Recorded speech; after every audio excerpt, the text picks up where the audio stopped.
Hi guys, welcome back. So today we're going to be picking up with Jack Skellington.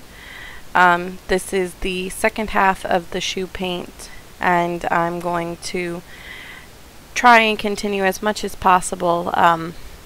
Unfortunately, a lot of the files that I had recorded were corrupt and lost, so I was able to salvage most of the shoe paint, so we're going to be pushing forward through here. So what I'm doing is I'm actually closing the gap on Jack Skellington's head and his more finite details, and I'm getting ready to paint his face. I really want to ensure that I start with his contours or his darks. So for him that would be his eyes. His eyes were the part that were giving me the most trouble when I initially started to freehand him, and I actually had to draw him out on paper and then cut that image out and use it as a tracing tool, as I've referenced in my previous videos. So I've already gone ahead and outlined his eyes, and now I'm starting to go in with the white.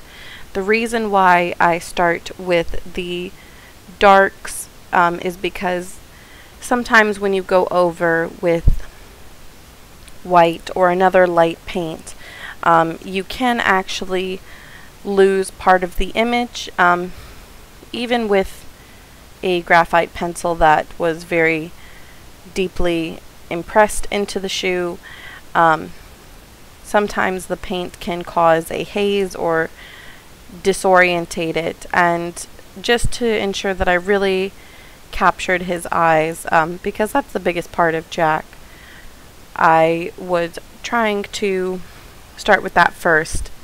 And as you can see, his eyes are a little off to me, so I do go back later and fix his one eye.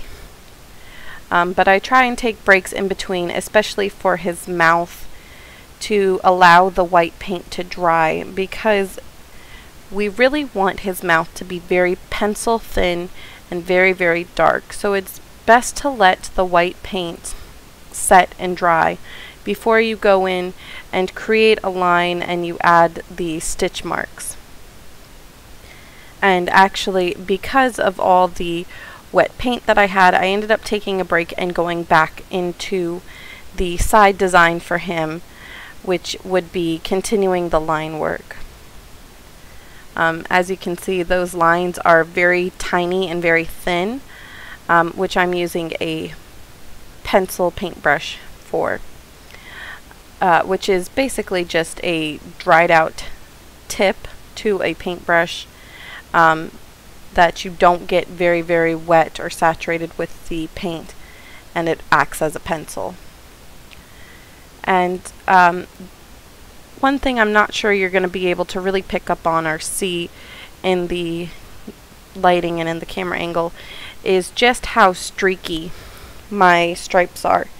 If you pay attention to Jack Skellington's suit and tuxedo, it is very thin, whimsical, streaky white stripes that give it that pinstripe or more of a grayish tint depending on the image.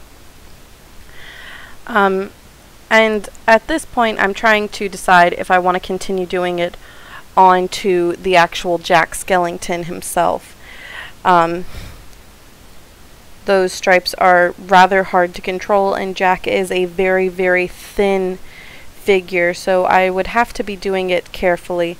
So this was a good practice before I came back to his actual body to start doing the actual design on him. And as you can see, I'm back at his mouth, adding in his slashes and his little nose details.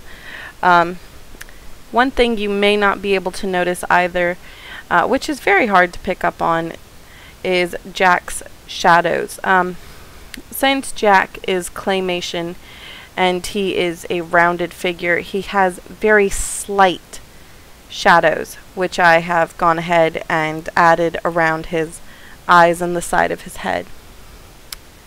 So that's all for this one, and I hope to see you guys in the next one.